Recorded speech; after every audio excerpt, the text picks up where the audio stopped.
2 മുതൽ 13 വരെ നമ്മുടെ കോഴിക്കോട് ജില്ലയിലെ കുടുംബശ്രീ സംഘടിപ്പിക്കുന്ന ദേശീയ സരസ് നമ്മുടെ കോഴിക്കോട് നടക്കുന്ന കാര്യം നിങ്ങൾ അറിഞ്ഞിട്ടുണ്ടോ?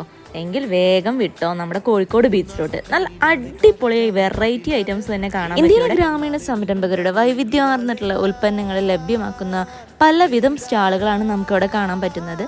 എല്ലാ സംസ്ഥാനങ്ങളിലും രുചിയേറുന്ന ഫുഡ് കോർട്ടുകളും എല്ലാ ദിവസവും അവിടെ നടക്കുന്നുണ്ട്. അതുപോലെ തന്നെ കലാ സാംസ്കാരിക പരിപാടികളും ഈ മേളയിൽ സംഘടിപ്പിച്ചിട്ടുണ്ട്. എന്ന് വെച്ചിട്ട് ഇതൊക്കെ കാണാൻ മാത്രമുള്ളതല്ല, നിങ്ങൾക്ക് വേണമെങ്കിൽ കയ്യിൽ മേടിച്ച് പോരാവുന്ന. ഇപ്പൊ ഗോവയിൽ പോയില്ലെങ്കിൽ എന്താ, ഗോവയിലുള്ള സാധനങ്ങളൊക്കെ നമുക്ക് കയ്യോടെ വാങ്ങി പോരാവുന്നതാണ്. അതുപോലെ തന്നെ ഹരിയാന, തെലങ്കാന എല്ലാവിധ ഐറ്റംസും നമുക്ക് അവിടെ കിട്ടും. പിന്നെ അതുപോലെ തന്നെ ഈ ഫുഡ് കോർട്ടാണ് പറഞ്ഞറിയിക്കാൻ പറ്റുന്നത്. പഞ്ചാബ്, തെലങ്കാന, ഹരിയാന, തമിഴ്നാട് എല്ലാ വെറൈറ്റി ഫുഡും ഹൈലൈറ്റ് തോന്നിയ ഐറ്റം ആണ് കേട്ടോ. അട്ടപ്പാടിയിലുള്ള നമ്മുടെ ഈ ഒരു വെക്കേഷൻ നമ്മുടെ കഴിയാനായിരിക്കുന്ന ഈ ടൈമിൽ നിങ്ങൾക്ക് അടിച്ചു പൊളിക്കാൻ പറ്റിയ ഒരു സ്പോട്ട് കൂടി. നമ്മുടെ വനസുന്ദരി കഴിച്ചവരുണ്ടെങ്കിൽ ഒന്ന് കമന്റ് ചെയ്തേക്കണേ.